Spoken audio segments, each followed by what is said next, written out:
Alright, this is the first ever time that I had to hit backspace on my notes and remove the X's that mark off that I made the points already.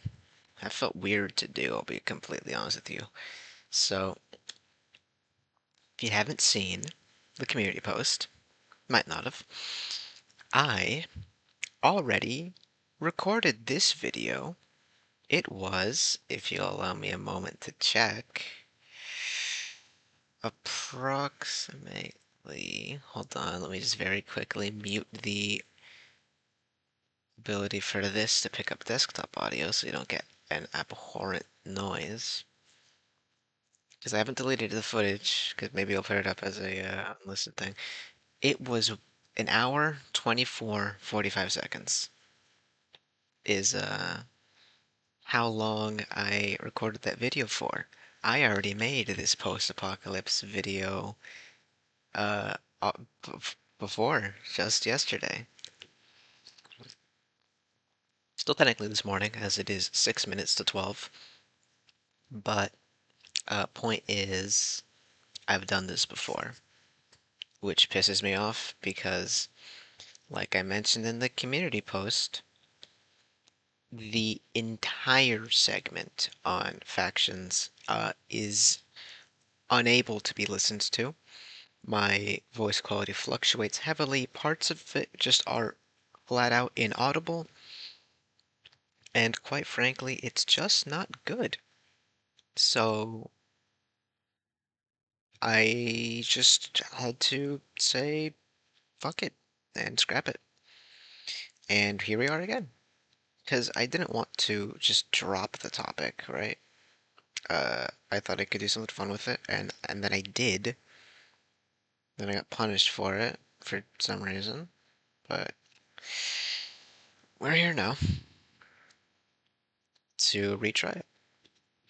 But before I do, I just wanted to give like a big thanks, right, to the reception I got for my little duo video with my mate, the S.T.A.L.K.E.R video. I just feel like I know that thing.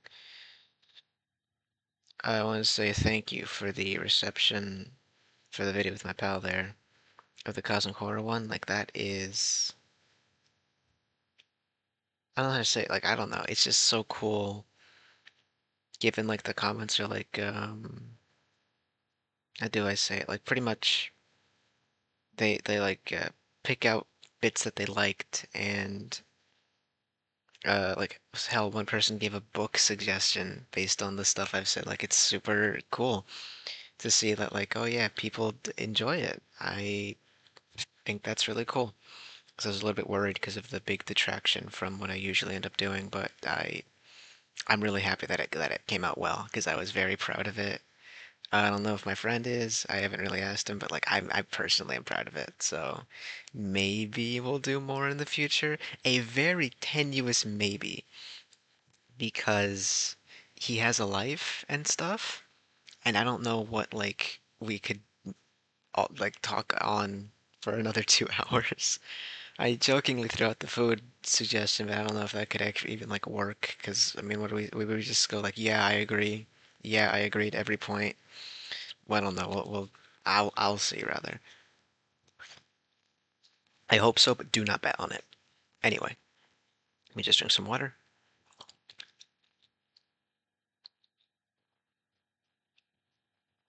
Ah, there we are. So we're going to do post-apocalypses slash apocalypses slash what have you. Now this is a bit of a trial run still, to see if I can do two in a row, I guess. Make sure the first one wasn't just a fluke. As I'm unsure if I can do entire settings as a video. Now I know I've done it for steampunk, but steampunk is a whole genre unto itself. It's more than just the setting, right? There are conventions that come with steampunk and whatnot. But then again, so do exist that for post-apocalypse.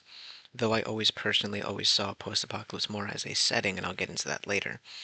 But um, we're just seeing if this wasn't just a fluke. and we can actually maybe consider more of these. Drop suggestions in the comments below for like something along these lines of, um, I don't know what I'm saying. Like I know I've done fantasy tropes. I want to maybe revamp that one because it's one of my older works, and I don't know, like I'm drawing blanks for other settings that because I don't know. The first thing that came to mind was like college AUs, but I'm not a big fan of college AUs, so I don't know. That's a fanfic thing, but anyway, to get into the actual topic of discussion, post-apocalypse stories. Let's start off with, as per usual, these will be in the description, the topics I cover, so you can check down there for whatever I say ahead of time before I say it. And if you would like to, uh, usually I have some weird shit that I just say down there when after I'm done reviewing this stuff. Whatever. You get it. Uh, Descriptions, whatnot. So, I don't know, I'm feeling with my wires. I'm paranoid that, like, the audio's bad, but I didn't double check. So if I have to scrap this a second time in a row, I'm killing someone. We're gonna start off with inspirations. Um, I put down the four that come to mind when I think post-apocalypse.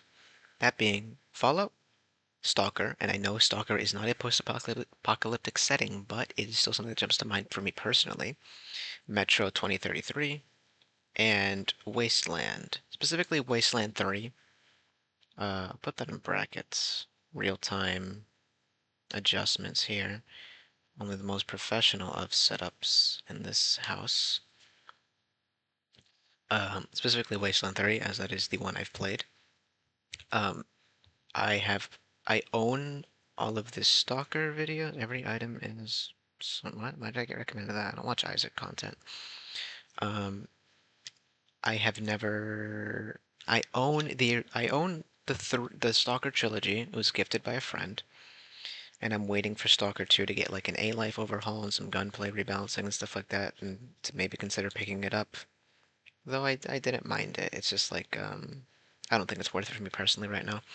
And then never played Metro. I have my gripes with Exodus, but and I own Fallout 1, 2, and Tactics. I've played 1 and 2, and I've played Vegas. Never played 3 or 4 or 76. But I still draw inspiration from these settings when I think of post-apocalypse, right? I draw from Stalker the vibes and potentially like emissions and stuff because that's fun. I also draw from it factions, much like I do for Fallout. I draw the atmosphere from Stalker as well, and I also do for Metro. The atmosphere, the claustrophobic nature, I want to say like mindset of the community. It's been a while since I've consumed Metro content, so I don't really remember fully. And Wasteland was just fun, and so whenever I think of post-apocalypse, Wasteland will jump to mind, even if I don't consciously do anything with it. But that's the thing with inspiration, is it can very quickly unconsciously swap from this is a cool world I'm thinking of while I'm making my own because I was mega inspired to do it after seeing this into plagiarism. It's a thin line that you cross without realizing it. As such, as I will keep repeating, the best solution to avoiding plagiarism is getting a pal to look over it for you, or even a stranger or a peer, like in a Discord server you're in, like a Twitter follower or something. They will be able to look over what you've written so far and tell you if they think you're just retreading another piece of media for just about no reason. Right, not just about no reason, but like just retreading a piece of media. I don't want to say like wholesale because it feels like, oh yeah, you're ripping it off wholesale. That feels aggressive to say, but like ripping it off wholesale. If you know what I'm saying.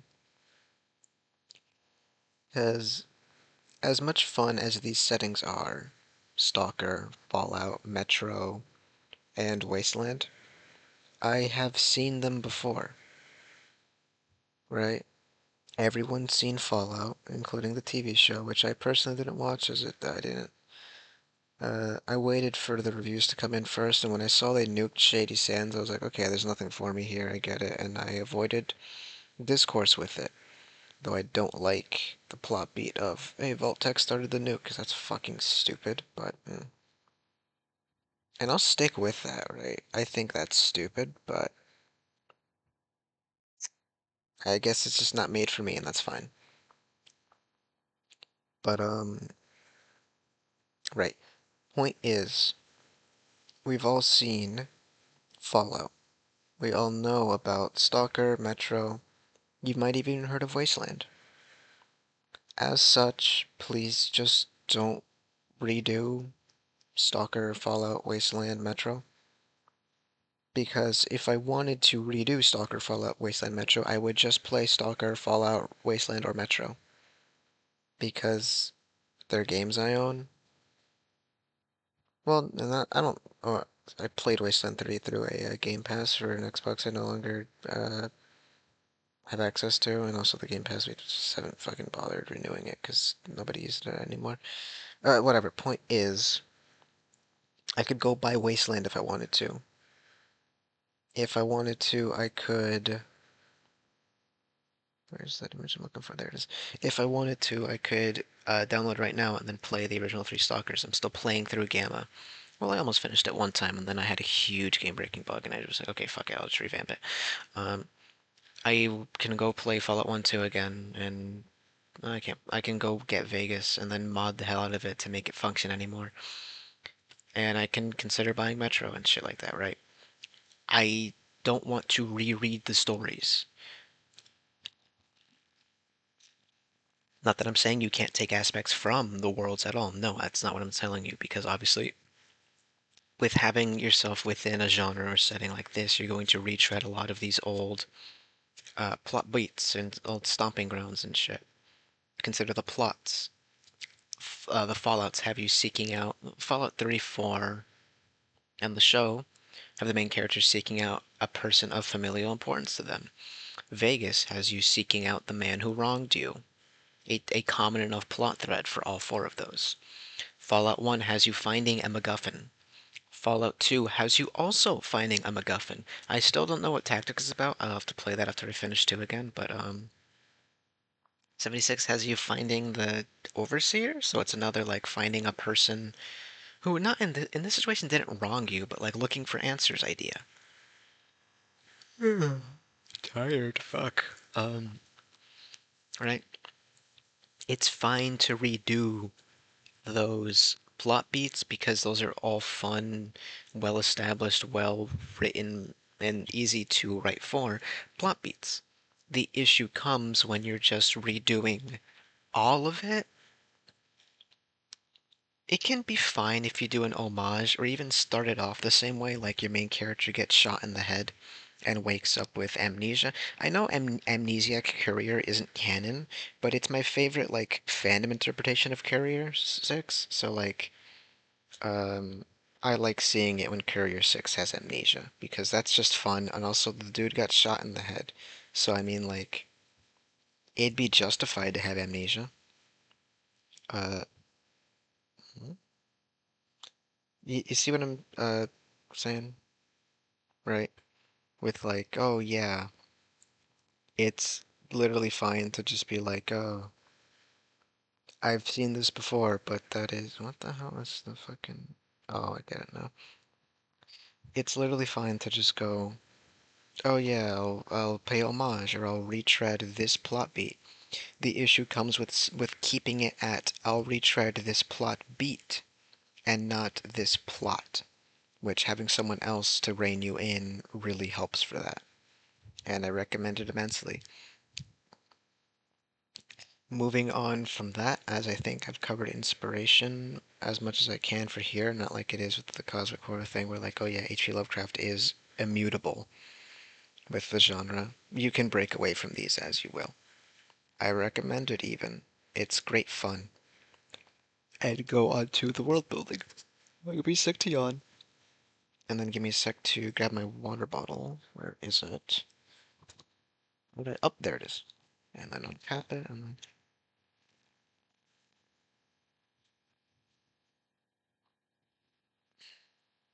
I'm a huge loser, right? My brain has been The JT Music song for the Elden Ring Shadow of Erdtree DLC. Yeah, I've been listening to that all day. That thing is fucking great. Some a little distracted because I keep wanting to hum the melody, but I shouldn't do that right now because I'm doing this instead. Not the point. As I'm doing this, I'm scrolling through Pinterest because I've recently stumbled across and getting recommended to me and intentionally fostering it to do this art that feels really grimy, really diesel punk, really post-apocalypse, and it's just so good to like look at some of this shit. Uh, because I myself am doing a post-apocalypse story right now, so why not take a little bit of inspiration, uh, for the aesthetics. World building. World building is something you're gonna want to get very important. Something very important that you're going to want to get down. That you're going to want to get down as good as possible. This is because, right, you, well, like I said, it's something you want to get down as well as possible. This is because it is your world building, it is your background for this post-apocalypse story. This is a story that is a post-apocalypse. Something dripped on my hand. As I look up, I don't see some sort of demon grinning down upon me, nor do I see a xenomorph, so I'm just gonna assume my house has a leak. That's upsetting. Um, Damn, that distracted me. What was I saying? Your world building is going to be the entire point. Let me yawn again.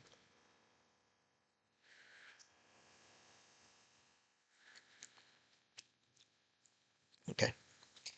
Your world building is going to be the entire reason that your story is post-apocalypse in the first place. Is it not? It is. As such, you're going to want to get it down pat. Otherwise, that's bad for your story.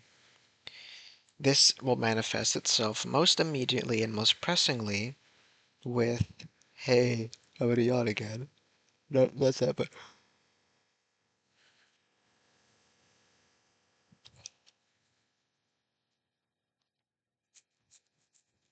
there we go.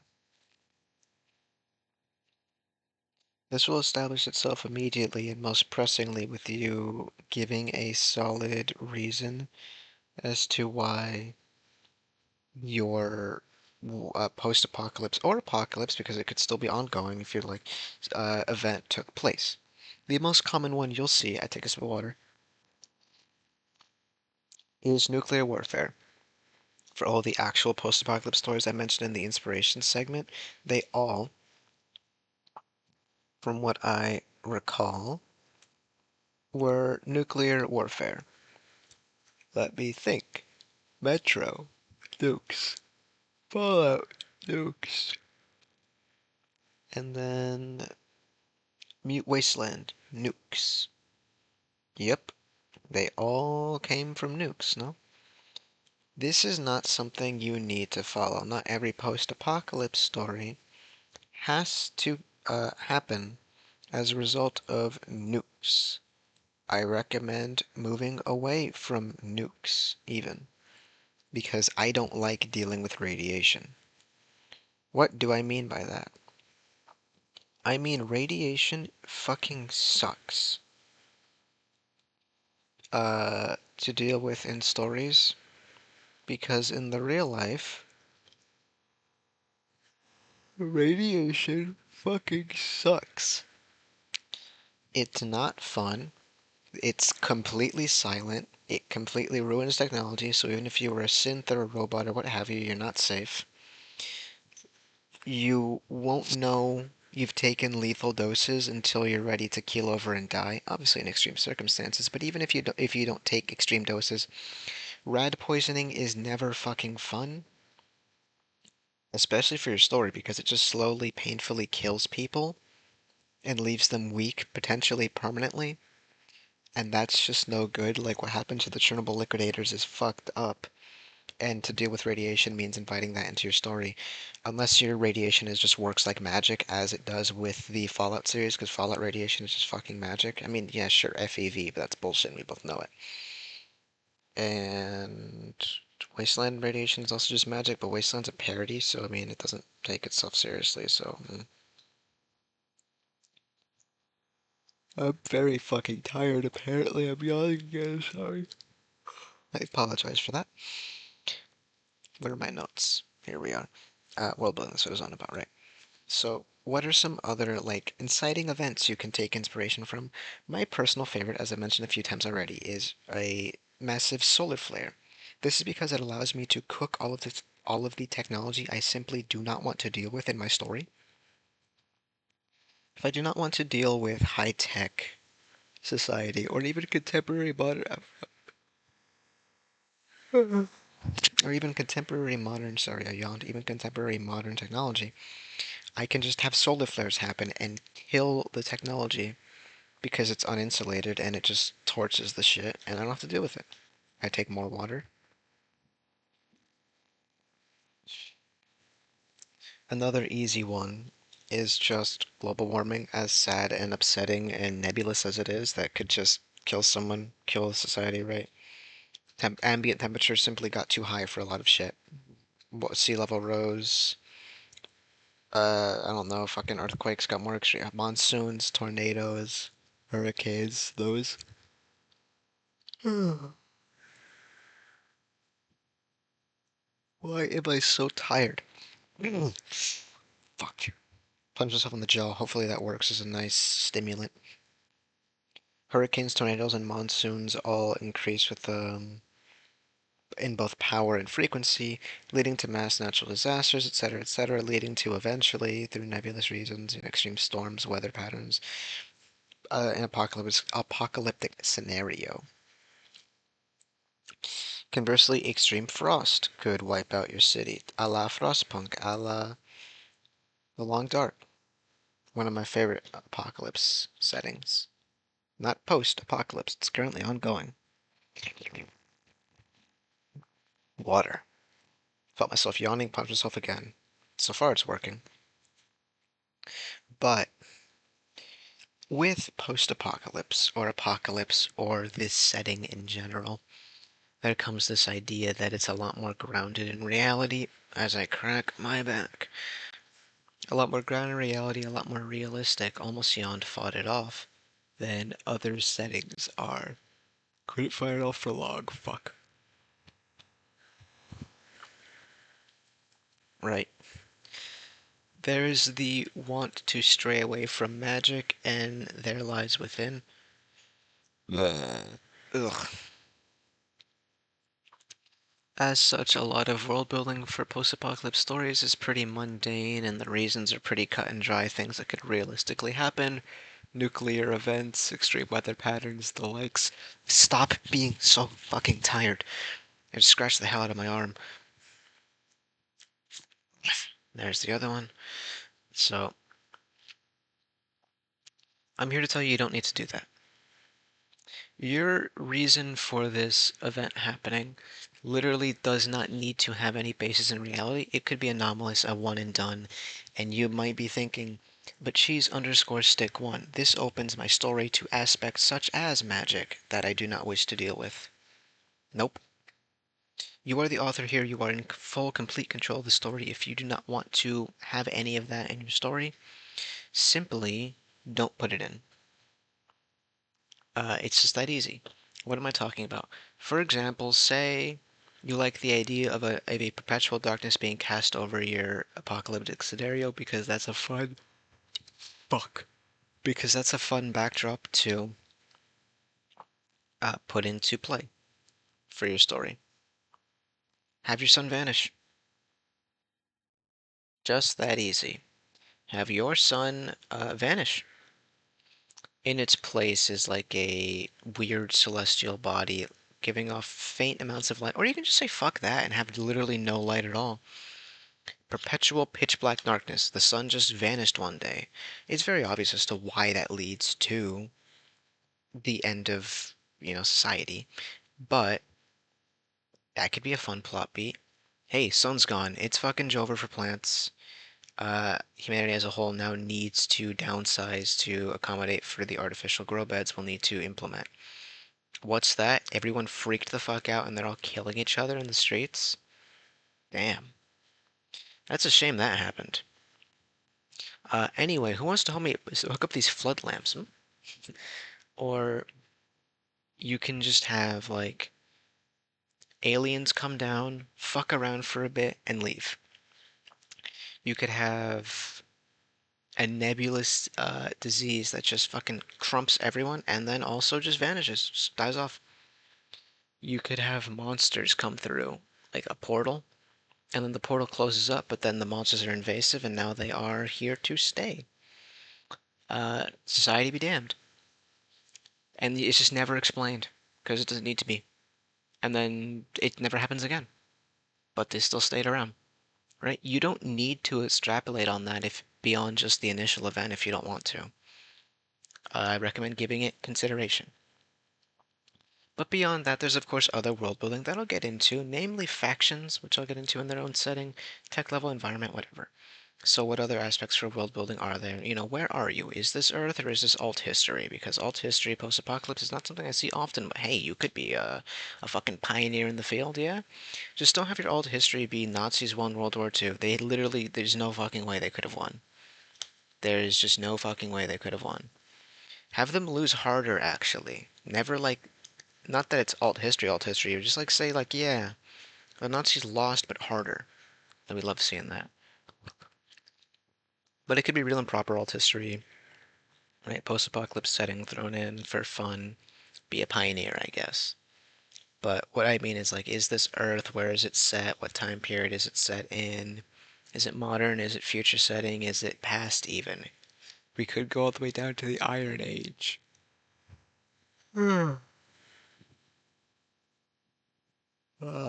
Fucking tired. Or even go through the Bronze Age collapse as a realistic post-apocalypse, right? The Bronze Age collapse could be a ripe time for that. That could be interesting. I don't know if it'd be especially great, but I mean, hey, you could try it. Like as a little experiment, and then if you like it, you can stick with it. Who cares? But, you know, it's fully up to you to decide what you want to do with that. Just keep in mind, like, what is the tech level? Stick to it. Where do you have your story take place? Stick to it. If you start in America, don't have your story end in France. That's really weird. Especially for a setting, time period, genre like post-apocalypse. Because that's really hard to justify while it's still being a post-apocalypse, you know? But just like when you do establish that sort of stuff for your world, maybe put it in a little character bible or a little skeleton plot, right? So, uh, what was I saying? Right. I recommend this. As if I guess this will go into pace. Yeah, let's just start bleeding into the other ones because I don't really know how else to establish solely on world building. If you know what I'm saying, I'm gonna yawn again.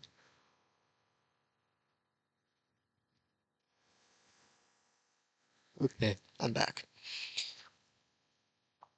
So I'm pacing now because this is how I generally see it. Water. EJ, come. Water. Doing your mom, doing your mom. Oh. I don't know why I just thought about that. Ray William Johnson and all that. Ugh. Uh, Anyway, sorry, I was distracted with being fucking weird like usual. Pacing. I recommend this a lot for stories now, as I've been doing it a lot more. Funnily enough, because I did it for my post-apocalypse story, because I wanted to have a roadmap to follow, because I felt that that would be a good idea as I'm taking inspiration from my fanfic and making it a real project. Beyond the fandom that I don't like the source material of, and I got sucked into here because of a ship that is not popular at all. Why am I being starved for content? It's fucking inhumane what they're doing to me. The fic it's I mean I'm taking it from isn't even the ship I like. I don't know what the fuck I'm here. How dare they rope me in with the cutest, most like character-driven, emotional development like ship that I've ever seen. That apparently the source material flubbed hard. I mean, it wasn't a ship in the first place in the source material, but it like they fucked up one of the characters so badly and other shit. Like, dude, how dare you rope me in with this and then have the fandom not be down with it? What the fuck? How could you do this to me? Whatever. Point is, I myself am doing it with my own post-apocalyptic story that I'm in the process of writing because I felt it would be a good idea. This is, of course, making a little draft for myself, making a rough draft, storyboarding, skeleton plot, uh, writing Bible, checklist, notes, what have you. Write down for yourself and keep bound together in human skin and inked in human blood, but maybe don't do that actually because that's bad. A little tome for your world. Write down your main character's name, their motivation, their goals, your antagonist's name, motivation and goals, side character's name, motivation and goals, factions, how they establish themselves, how they operate, points of interest within your world, people of interest within your world. I'm yawning, fuck. Points and people of interest within your world. What happened to make your world the way it is? The level of text so as to not go above the weight class and not stoop too low below the weight class, and time of events as is necessary. And then maybe even re-plan out little plot beats. I want this to happen to the main character because, and I want this to happen afterwards as a result of, I want to bring these two into play because of X plot point that I will. I want these two to come into play because of X plot point that I will extrapolate on later, and things there within. It's not only fun, it's not only great to keep you on track with the story you're writing, but it's also just a good habit to have, even beyond writing, right? Like having a organized checklist for yourself, I've heard is very good. I wouldn't know, as I'm not very good in general at much of anything, but that's not the point. Nor is the point that I'm, uh, I don't even know what the fuck I was gonna say. I just act like I wasn't even gonna say anything at all. Um, what could I say more? Pacing, right? Like, alongside, how are you actually having your story be paced? Now, I see with eyes unclouded by hate. I see many post-apocalyptic stories have a very quick, snappy, punchy pace. They want to keep up with action scenes and have your main characters be in the thick of the fight to reclaim things, to keep the people they love safe, to I don't know, do whatever the fuck the plot demands of them, right?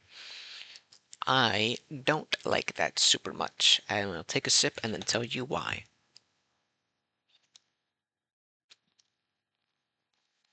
I love the long dark.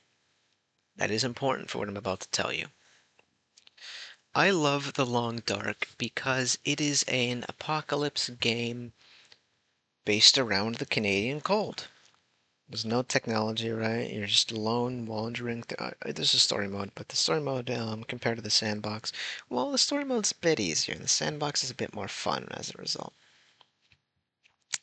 The Long Dark is a game where I'm wandering through desolate, empty expanses, hoping for teeny tiny increments in my survival. Sure, people like know the game like the back of their hand, and they break it over their knee and exploit systems and all that, but I don't know how to do none of that, and I just have great fun with it. I think post-apocalypse settings work a lot better with slow pacing to really emphasize the struggle and will to survive, to thrive, to improve oneself, even when everything being thrown at them doesn't want them to. If you get what I'm saying? I think it's great fun to have the story be this slow, calm, collected experience that knows what it wants to be and it knows that it's fine waiting to get there. This is not saying there is no action. This is not saying there are no quick scenes, right? Scenes that go by like a flurry of punches. But I prefer it when a lot of it is just like slow burn. It's got a whole different feel to it. There is there's like some stories I told the first time that I'll try to redo, and I guess I'll do this one here to explain why I think like this, or to the best of my ability anyway. Whenever I go to my aunt's house, as we drive through, we pass by this building that got hit by one of the natural disasters around here like a while back, and they've still not repaired it. Now I, being unable to drive that I am, I pointed out to my mom as I see out of the corner of my eye. I go, "Hey ma, look, that building's still broken." And she'll look over and she'll be like, "Yeah, right," and she'll say a few things on it about it. And I go and like talk about like, "Oh yeah, when do you think they're gonna repair it and fix it all up?" And I go, Ma, I don't know. I kind of hope they don't though, because one day I want to stop and I want to climb it. And she thinks that's weird because that's weird and goes, what now? Cheese underscore stick one. And she doesn't actually call me that, calls me by my name, but she tells me, why the hell do you want to do that? I go, I don't, I don't know. This building's in ruins. The roof is torn up, the twisted metal lying all around it. The wall is, I'm pretty sure a wall is collapsed, right? There's metal strewn all over the little yard around it. And all in all, it's like rusted. It's like a shack about to fall over. And I want to climb it. I want to run my hands all through the ruin and just settle myself down in it and let myself be part of it for a while. Post-apocalypse is all about the bones of old societies. Everything's going to come down to rubble and ash eventually, and that's fine, right? That's okay. There's comfort in that. But while the people are gone, what they left behind still is here, and it will be that way for a while. So let your story immerse itself in that. Let your story wander through the back alleyed streets of this metropolitan area that is just fucking quiet for once. Let it go through the old rustic mountain town as wind whips through it, having a high-pitched wailing noise, just spurring your main character forward. Let yourself enter a house. You open the door, you step inside, and you close it behind yourself, and it's still. It's quiet. The air is stagnant, and the sounds are thrumming through the walls themselves. The foundations are settling, right? There is no dull hum of electricity. The fridge is quiet. The only noises are your footsteps and the door that just closed. You walk through, out of the foyer into the living room. You see the sofas arranged in a way you wouldn't have arranged them around a TV that you wouldn't have picked. You see objects litter both the ground and the walls and the tables all around you. Let your hands run through the gnarled shelves full of old knickknacks and books, fingers tapping against the spine of every book as you step forward. You see the kitchen cleaned out in a hurry, but a few things left behind for you to take and slip into your pack and at your luxury. You try the taps, they're empty. They only let out a weird little sound, but no water comes through. You go to another room and see it was someone's old workshop. Apparently someone had a hobby of carving wood and painting little figures. You find a delightful little owl. You don't take it. It's not yours, it was whoever came before. And besides, it looks fine on that desk where it is. You go upstairs and you find their bedroom. They made their bed before they left, Lord knows why. You rifle through their closet, find a whole host of outfits that are never to be worn again, that will never fit anyone again. You can't take most of them because it'd be too heavy. You wouldn't have any use for that many jackets anyway. Maybe you pick one or two. You keep moving all throughout it. Not in a malicious way, but just to settle down and see in your mind's eye who lived here before. How was their quality of life? Did they enjoy it? What did they do?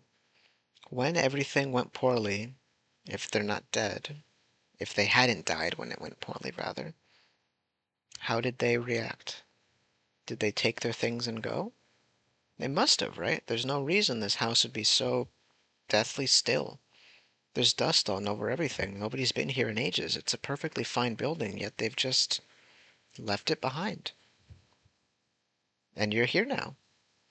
The first person in years to come here. Something kind of cool about that, no?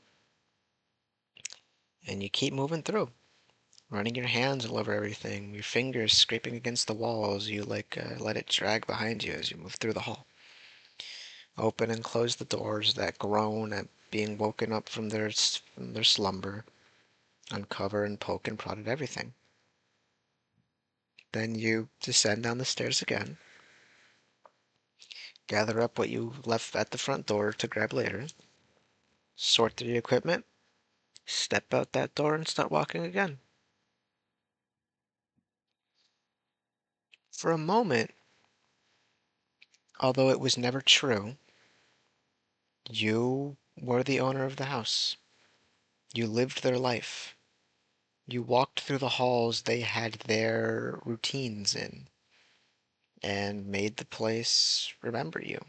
The walls are going to whisper your name for a long time to come. And I think a slower little chapter like that is more enjoyable than another fight scene. Not everything needs to be a fight scene, you know. I'll get into this with themes. But not everything needs to be a fight scene. Sure, there can still be some action, and even in the scenes that are like slow and no fighting is occurring, they can still be quicker and a lot more punchier, you know, a little tap, tap, tap, tap, tap. But that's more suited for world building projects. This is a story. Let yourself be a story. The ending isn't fucking an ending's not in a rush at all. It's waiting for you patiently. You'll get there when it gets there, and that's fine. It's okay. Take a breather.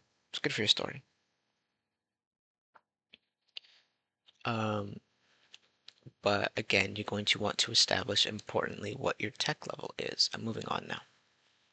This is important because it frames your story a lot more as well. Consider the humble stim pack of Fallout canon. If that existed in a lot of other post-apocalyptic stories, yeah, shit would be so fucking cool. So fucking breezy, boy. No, stim packs are not a new concept. The idea of health in a can is it's your healing potion. I am hungry. It's your healing potion. Oh man, there's pasta in the fridge. Fuck. Want some. It's your typical healing potion. Stories with healing potions have injuries be not like benign or laughable or unimportant, but the injuries that do happen are a lot less impactful because of that. If your world doesn't have any stim packs, and instead has the opposite, where medicine is incredibly scarce and hard to come by, that immediately makes your reader aware of what kind of story this is. The tones, and I dropped the ring. The tones that your story, okay, it'll be easy to find in the morning. I know where it is. The tones that your story sets for itself, the kind of story you want to tell, the kind of story you want to be, where injuries matter a lot more as a result. And it goes beyond that. Do robots exist? If so, why? If not, why? You know, what is your world's capacity to create anymore? As I take a sip of water. Artificial cloths and materials, sewing kits, stuff like that. Can they be produced anymore?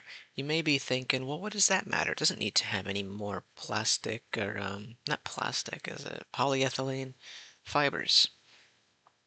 Because they can just use cordage, or they can just use hide, or they can just use cotton and wool. Yeah, they could, but you know, hide is a very delicate process, only sped up by the implementation of man-made artificial chemicals that can no longer really easily be produced anymore, making leather a bit more of a A bit more. Making leather a rarity, a luxury even. And natural cordage, wool and cotton, they all absorb water. They don't wick it off. But polyethylene fibers are a lot better at that. And then even beyond that, waterproofing as a whole. Canvas tarp can be thrown over most anything to weatherproof it just a bit more. Water will slide right off the slick surface, and that's important to prevent mold and mildew from seeping in. To make a poncho to keep yourself out of the elements, to protect yourself from sickness. Can your world produce these anymore? It's a mundane thing to think about, isn't it? But that's important too. Can they produce fertilizer? Artificially, of course. There's always blood fertilizer, there's always animal feces. Not human ones, as I think in large quantities, our feces are toxic to plants, which is kind of interesting. I don't know how true that is. I don't remember where I read that, but I'm pretty sure it's true. Batteries. Those are a luxury good. Batteries will not last forever. Double A, triple A, D batteries, they will all run out. Whether the literal I am out of batteries or the my battery has slowly seeped its charge throughout all of these years and no longer functions. Eventually, battery-powered things that were once a basic kit become a luxury, become useless. Of course, there are still things like dynamo flashlights and even able to make a battery yourself. Maybe through kinetic energy, right? You're creating a canister to keep an oscillating charge is the most incredibly in-depth electrical engineering thing in the world. It is a bit complex when if you don't know what you're doing, but it's not the most demanding of tasks. As such, establishing a little tiny itty-bitty solar farm, wind farm, or even just like a kinetic energy farm with like treadmills and shit, it's not like the hardest shit in the world, right? The issue is having that big, large, stationary tank to keep that oscillating charge. Is like your power becomes stationary. You can't have batteries anymore. That is very important because battery powered things are pretty key to post apocalyptic scenarios. Flashlights. Again, I mentioned dynamo flashlights, but can those be replicated by people? Do they have the infrastructure and means established in order to do so? Likely not. Likely not, they say it's likely not. Not very likely. Whoop, bumped my hand. Uh, it's shit to keep in mind, right? I recommend doing so. Did my voice flip out? I'm laying down now, so maybe. Ugh, that was the wrong move. I immediately got tired. Fuck. I fucking hate yawning. How scarce is guns and ammo? Can they produce steel anymore? Which is important for construction beyond weapons, because, I mean, yeah, sure, weapons, whatever. I say, dig in, boys, entrench, fortify this bitch. You know? I should not have my eyes closed. I will fucking fall asleep. Because I am rambling, which is very great at getting me all sorts of tired. Not only because I'm yawning so much, but because it just literally does that. If you don't know, and you don't know, whenever I need to go to bed, I just start rambling about SCP in my head, so... Yeah, sure, this is different, but it's also pretty similar, so I'm fucking exhausted right now. I'm gonna bite my wrist. So about environment. So, environments are another thing you need to consider carefully. I understand the Ugh. I understand the want to have. I am fucking tired of yawning. Does anybody in the comments know a thing to make me stop doing this so much? And don't someone say sleep, I'll beat you with a brick. Just like a little bit though, not that badly. Environment. I know it's tempting to make big bugs because, oh hey, my city is overgrown. Surely big bugs are sure to follow. I've heard that arthropods scale in conjunction with oxygen.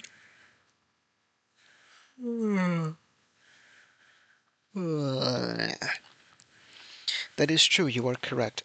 Arthropods do indeed scale in conjunction with ambient oxygen. However, keep in mind, plants are a food source.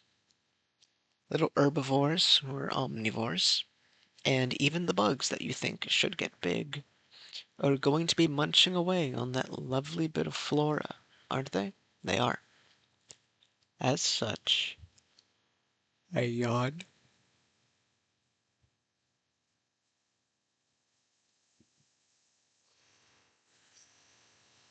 Okay, that was two yawns back to back. I didn't even get to close my mouth that time. Fuck, it distracted me.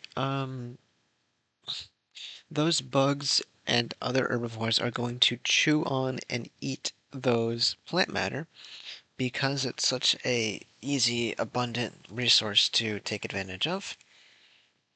As such, their populations will sharply increase, which means more lungs, which means more breaths taken, which means the ambient oxygen levels don't rise by that much considerably because all of the life it supports breathes from it. Where the real oxygen makers are is marshlands. Nope, wetlands is the word. Marsh is a kind of wetland. Swamps, bogs, fens, and wetlands. Fuck. Swamp, bogs, fens, and marshes. That's it. Um, or where a lot more of the oxygen that we, breathe and ambient oxygen comes from, as well as the ocean. Hey, speaking of, what's kicking with the ocean? Is it dramatically changed? If so, how? If not, how? And that's fine. You don't have to answer that. The brain will automatically fill these gaps in for people. Like, oh yeah, it's fine. It just is because story, right? Yeah. Ugh. And that sounds stupid, right? And made up, and like I'm lying to you, but I mean, really, it is just fine to not explain shit. Your readers' brains will do the heavy lifting for them, draw conclusions, and then make inferences. You just don't have to confirm or deny anything. Um, so, so consider how the different animals do take advantage of the new situation that they found themselves in. Consider how the plants spread violently. Shout out to kudzu in the American South, and by shout out I mean I hate it. Alongside lichen, moss, and I'm forgetting one of them. Lichen, moss,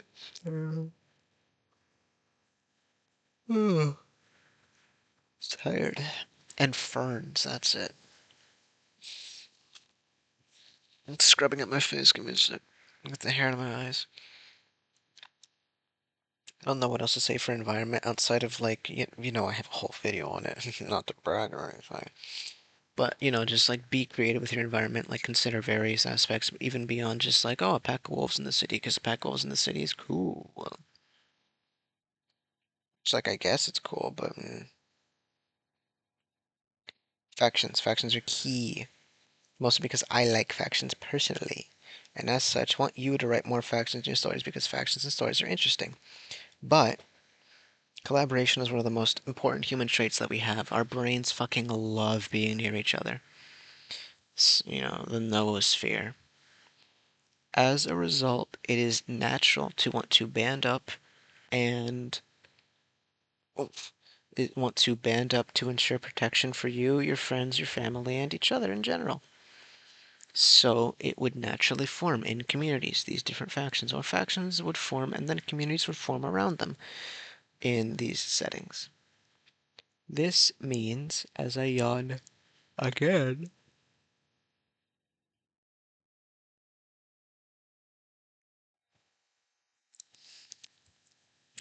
This means you have free reign to utilize factions, and I don't mean utilize factions the way S.T.A.L.K.E.R and Fallout do, although I do like S.T.A.L.K.E.R and Fallout 1, 2, and Vegas factions. Um, Even then, I'm sick of the Brotherhood of Steel and the Enclave, so that's not exactly true either. What was I saying? What was I saying? Factions, right. It's I don't mean in the way Fallout or S.T.A.L.K.E.R do, where they just have factions making sure wires are plugged in, having a fucking retread of this. Not in the way S.T.A.L.K.E.R or Fallout do, where they just have factions be tacked on for the sake of it because, hey, factions would exist, right? No, I mean like factions with clear defined wants and goals. Consider a community that is dedicated to bringing back online a solar array power plant. How will they go about doing this? First, they will live in and around the area, obviously. Then,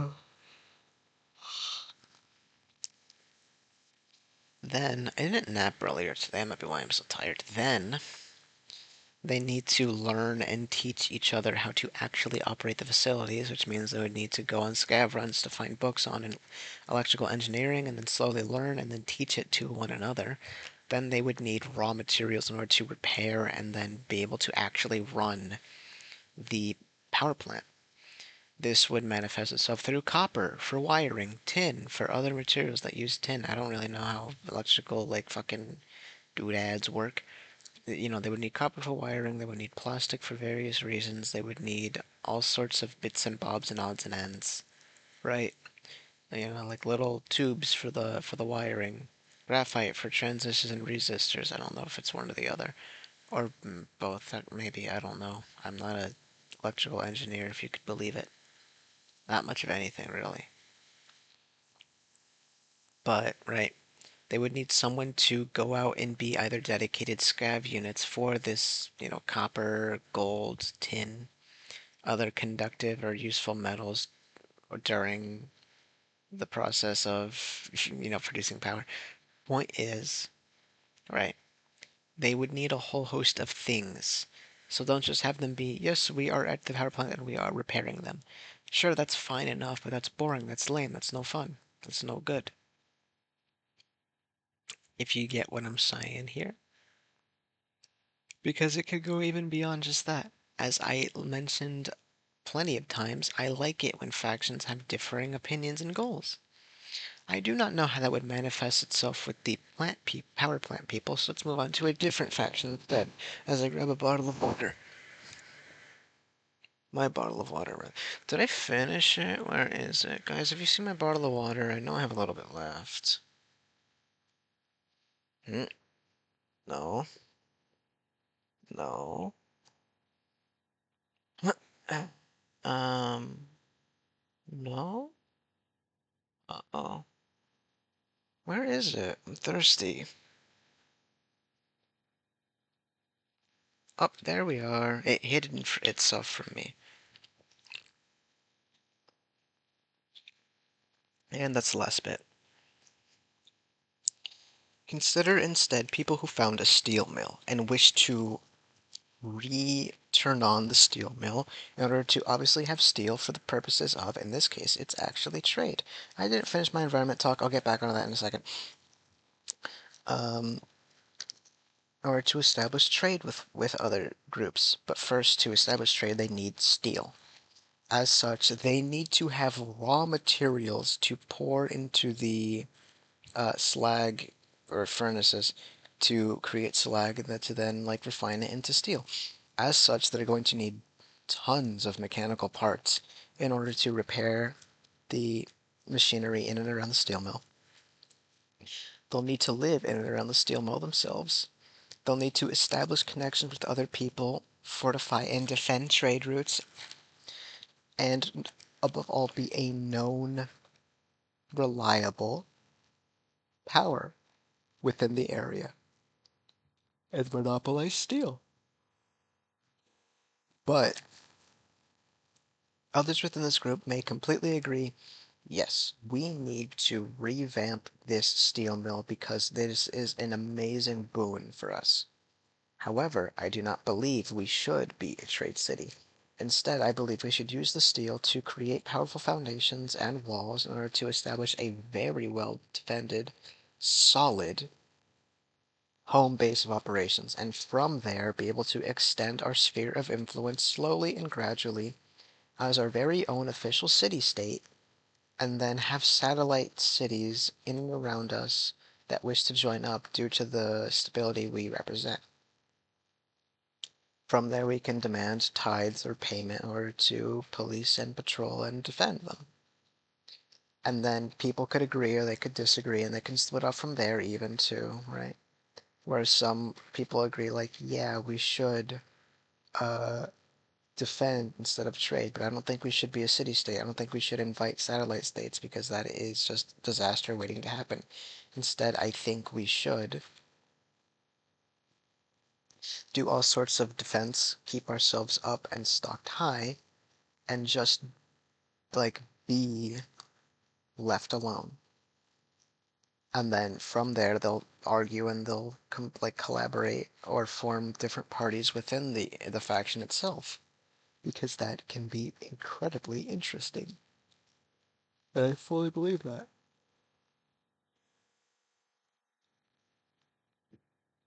Yawning.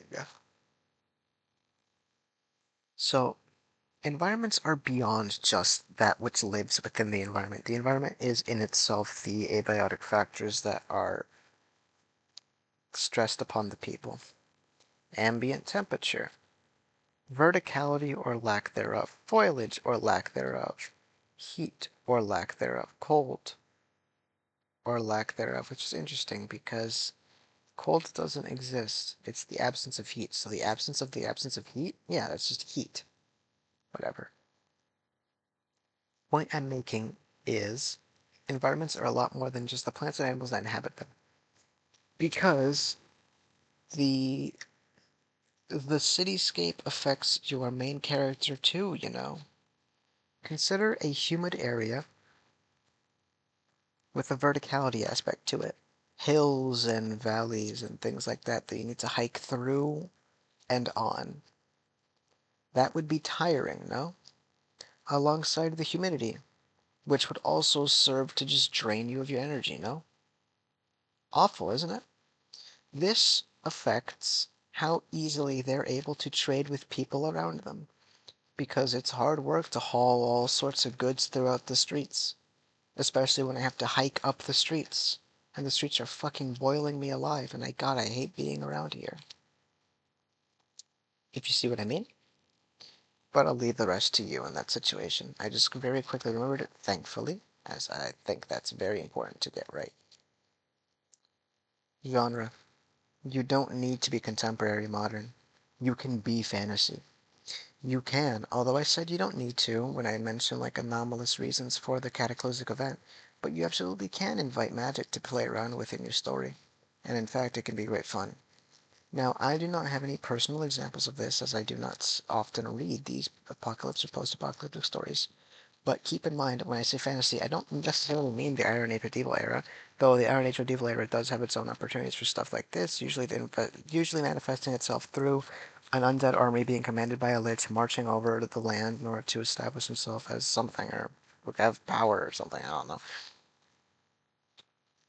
But you can just have all sorts of weird-ass magic that happened as a result of the cataclysmic event that stuck around and have your main character be a fucking spellslinger. That could be genuine fun, and in fact sounds it. Mine will be a lot more rational and like rooted, but maybe I will change my mind because I'm liking the idea the more I think about it. But you can be also horrifying. You can be a horror post-apocalypse setting where everything's taken mega seriously. You can be a comedy where you practically parody of yourself like Wasteland 3 is. You can be a little bit of in between, you can be a romance, whatever. Just try not to fit too many genres into one story, otherwise you just get bloat and it's never fun. What have I got left? MC, I had trouble expressing myself this time. With this point last time, I'll try it again regardless. I'm sick of reading the same protagonist over and over and over and over and over again, aren't I? The answer is I am. Now, to preface this, because I may be biased, as I understand reading, and especially these post-apocalyptic stories, are a lot of escapism fantasy thing.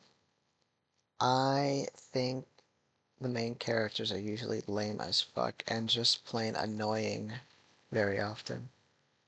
Now, what did I mean by I'll preface this with like, oh yeah, I'm probably biased, so I'll explain my bias. I am 5'5". I weigh less than 100 pounds. I'm admittedly pretty effeminate. I have no real interest in things that are seen as traditionally masculine, such as sports or like uh crafting shit, like the Rust Belt of Detroit and shit like that. Not of Detroit. I don't know, whatever. Fucking point is, right? I am not the traditionally masculine, broad shoulders, tall, ready to grab fucking apocalypse by the fucking teeth and kick it in, right? Maybe that's why, maybe, not that I'm saying it is, but maybe that's why I think these protagonists are really fucking annoying and lame as fuck. And I'm really tired of seeing the exact same protagonist ad nauseum because it doesn't really feel like the protagonist is shaped by the world at all. In a world where there's dozens of monsters at every twist and turn opportunity ready to fucking dissect you, why is the main character this brash, loud motherfucker that wants to fight them all the time? How are they not dead already? You see what I mean? I am really tired of seeing the same main character too. Even beyond just, I don't like this main character, just the fact that I see this main character repeatedly makes me hate them. So, again, now I've got my headphones in. Just fix that. There we are. So, I don't like it. Have your main characters be weird. Have them have weird interests and hobbies. Have them be a lot more than just a muscled out, like, guy who's ready to fucking beat the shit out of people for answers or loot or stuff. Have your main characters be little fucking rat freaks. That's always fun. Villains. And then after that, we'll end with themes. So villains should really have been called antagonists, but I'll call it villains because it's fun. The real villain is hunger. So let's move on to themes. No, I'm fucking with you. The real villain is hunger, though. That I wasn't fucking with you. If you remember the Fantasy Races Part 2 video, I said the best thing you can give to hunger is describing it like a fucking feral beast, like an animal. That's because hunger is. It acts like one. Post-apocalyptic settings work very well with food insecurity, as such your main character might often end up going hungry. Describe that like a person, not a person, describe that like a fucking cunning animal. Hunger is a stalking predator. It doesn't run at you head on and try to overpower you with brute strength. It doesn't surround you with members of its own ilk. No, it is an ambush predator, and it stalks. It starts off not docile, not by a long shot, but it starts off with just being there, right? It flies above you on silent wings, waiting. It follows you through the brush, making no noise as it goes from bramble to bramble. It's waiting just beneath the surface of the water with gills open, breathing in the oxygen-rich water, waiting for you to get close. And then it starts to take. You're hungry now. Well, you've been hungry for a while, but you're hungry now too. As you step forward, you know you haven't had anything to eat for fucking ages, because you got hungry at the worst of times, the inopportune moment it finally struck when you were in a desert. The cacti around you are fucking toxic. You couldn't eat them if you tried. What are you gonna eat, sand? No, ridiculous. You have to keep moving. You have to attempt it. While you keep moving, the hunger, it gets worse and it gets worse and it gets worse because you're burning energy right now. And it's still taking. It gets worse and it gets worse and it gets worse, this hunger. And it hurts. Not just it hurts, no, it's hurting you. It's killing you. It's tearing you apart from the inside. Like I said, it starts off with just sapping more of your energy. And then it starts making it hard to think in general. Then comes gnawing, clawing hunger pangs. All sorts of difficulties there within. It's when you go to bed, you just go to under for a little bit longer and find yourself less willing to get up. And then it thinks it's got you. And it sinks its claws right into your chest, right into your gut. And it takes and it takes and it takes from you. No matter what you do, you're fucking starving at this point. You actually cannot move. Your legs feel thick. Your head feels like it's wrapped in fog, and it hurts to think because it just takes too much fucking energy. Your hands are falling limp to your sides, swollen with blood, because you can't muster the energy to raise them or move them. Your teeth feel thick and uncomfortable.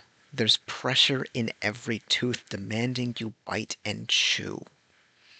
There's a terrible emptiness inside because the hunger has grabbed onto you with its tail and it's sinking its fucking claws up into you, carving out a nice little nest for itself. For whatever you tuck in there, it will snatch as quick as it can.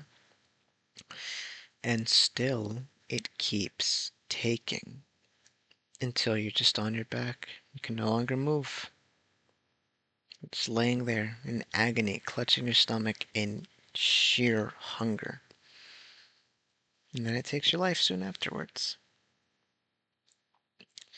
Hunger is a powerful tool in any story, but especially one like post-apocalypse where food insecurity is a very sharply increased thing.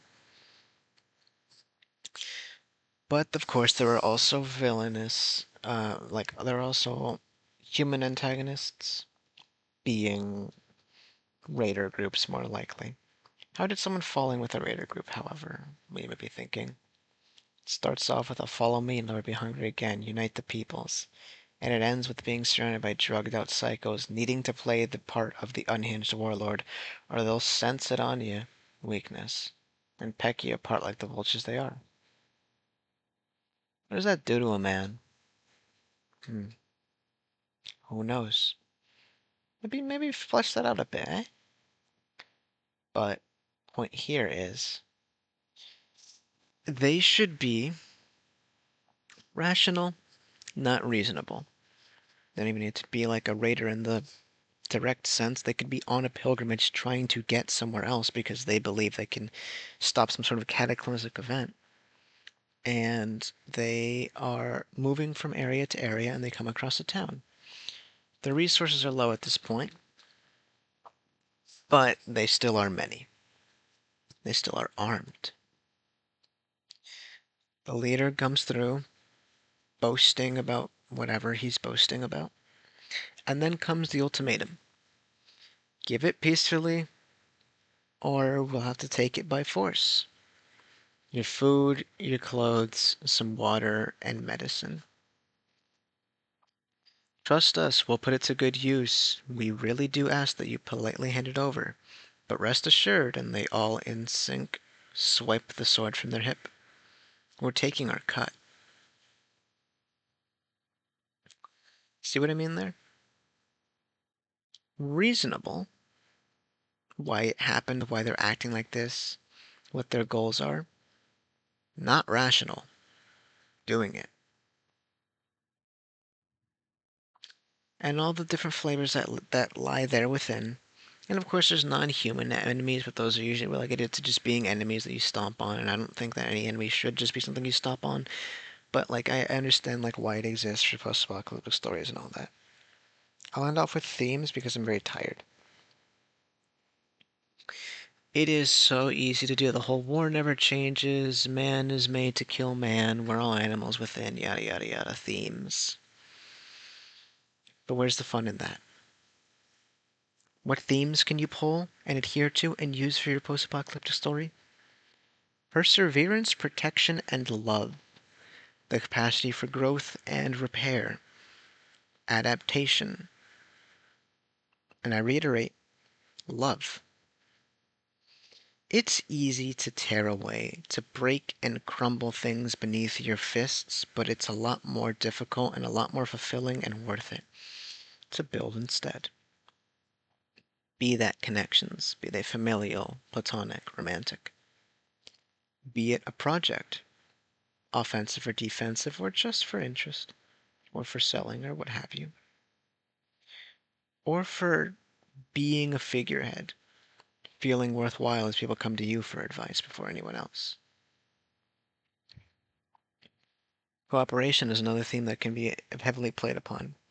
Of course, there are times for man is nothing but wolf, or man kills man, for the smallest of incremental benefits. But that's easy to do.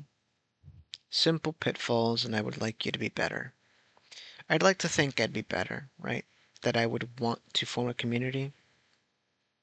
And I think I do, but I understand it's a lot more difficult than it seems. But the point I'm making here is it's so easy for these stories to be dour, to be full of no hope and like anti-hero, like, oh yeah, I had to kill this pack of kids to survive, took all their beans, but it was worth it, and the story acts like that was kind of like a, oh, it's a bad thing he did, but it's fine because of the state of the world. Love, man. Love. Building something. Having worth. All themes you can play upon. I recommend considering them. Apocalypse stories can be so bleak. Spread some joy, would you? Got the joy down in my heart, you know. Little blue pills. But I will end this for here. Once again, a genuine thank you for the positive reception that my Cosmic Horror video has been getting. I hope this video recorded well. I'll catch you in the next time, you freaks, and I hope this was a fun little video for you. Hunger is the real enemy. It is an insidious, stalking beast. Watch over your shoulder for it, would you? Thanks.